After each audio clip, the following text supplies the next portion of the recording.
A minha comunidade também sofreu com o crime da Vale no dia 25/1/2019. Hoje a minha comunidade, a gente vive debaixo de barracas de lona. A gente ainda não tem o básico, que é a água para nossas crianças sobreviver. E quando mata um rio, mata o modo do povo pensar, mata o modo do povo beber, mata o modo do povo comer. A mineração não pode continuar afogando os cocares indígenas, não pode continuar afogando os corpos indígenas.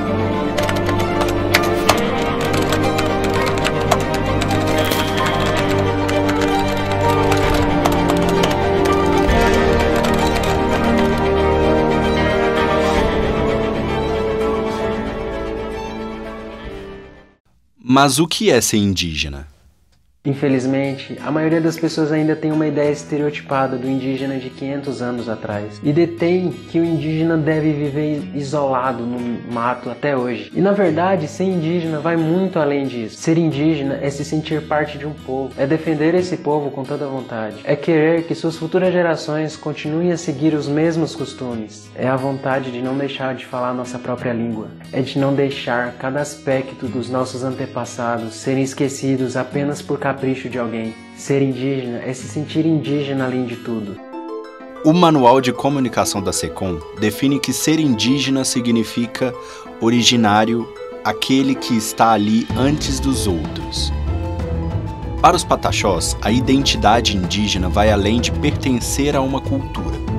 Implica conhecer os seus valores, estar imerso em sua herança cultural, preservar suas práticas e tradições e, principalmente, ter parentesco e cultuar os antepassados do seu povo. A filosofia desse povo narra a primeira aparição de um dos seus na terra, Chopai, que nasceu da última gota de uma chuva que caíra sobre o solo.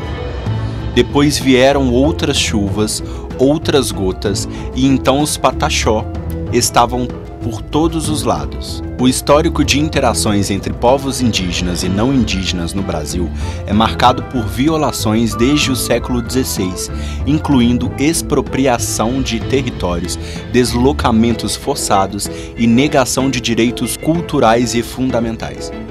Os pataxós Ranhan-Raês viviam tradicionalmente nas florestas da Bahia e, após décadas de resistência, as comunidades conseguiram conquistar territórios como parte da reserva indígena Caramuru, situada em municípios baianos. Em Minas Gerais, surgiram comunidades pataxó e pataxó Ranhan-Raê, formadas a partir dos processos de diáspora e migração. Além das áreas rurais, a população pataxó está presente em áreas urbanas de Minas Gerais, como Belo Horizonte, mantendo sua cultura e organização sociopolítica própria. A cultura dos pataxós é diversa, abrangendo língua, dança, culinária, artesanato e pinturas corporais. Tradições como o torré, uma dança ritualística, permaneceram essenciais para a preservação cultural.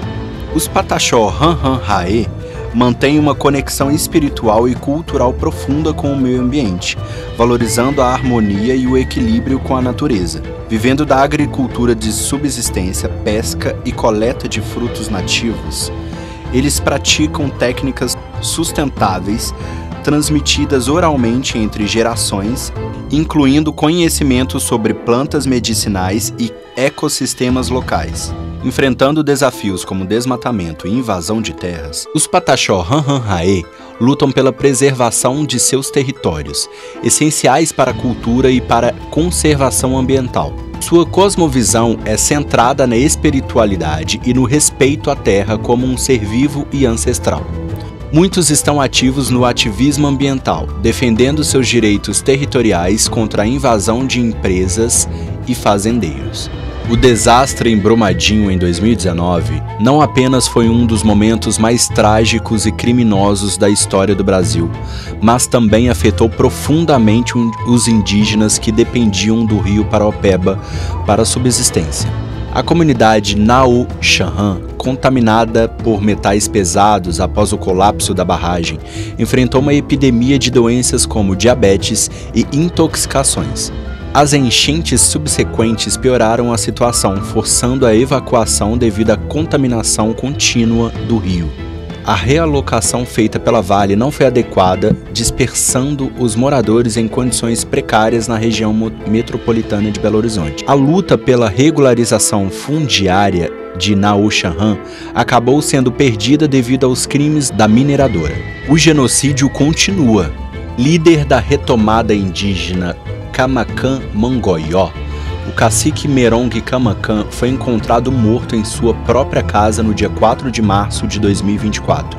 O boletim de ocorrência feito pela Polícia Militar aponta suicídio, mas lideranças indígenas e amigos acreditam se tratar de um assassinato. Pertencente à tribo Pataxó Ranranhaê e da sexta geração da família Camacan Mongoió, o cacique Merong Camacan era conhecido pela luta e defesa dos direitos dos povos indígenas e originários. Além disso, atuava como liderança no processo de retomada do Vale do Córrego de Areias em Brumadinho. As lutas de retomada de territórios são consideradas pelas lideranças indígenas e xamãs atos sagrados de recuperação de terras, lugares, águas e de vida que lhe foram tirados pelos invasores colonizadores e pela mineração devastadora. Segundo o cacique Merong Camacan Mongoió, ele sentiu que precisava proteger as terras ancestrais na região de Brumadinho. Seu corpo se foi, mas ficamos com as suas palavras. Abre aspas. Se me matarem na luta, me transformarei em adubo para germinar mais lutas pelos direitos indígenas e retomarmos nossos territórios. Fecha aspas. Os direitos indígenas foram e até hoje são profundamente impactados e violados. Apesar das adversidades, eles resistem, mantendo vivas suas culturas, crenças e idiomas. A tribo Pataxó Ranranhaê é um dos muitos exemplos de resistência pela preservação de suas identidades e contra a opressão e a injustiça histórica. No Brasil, todo mundo tem sangue indígena. Uns nas mãos, outros nas veias, outros na alma. Onde está o seu?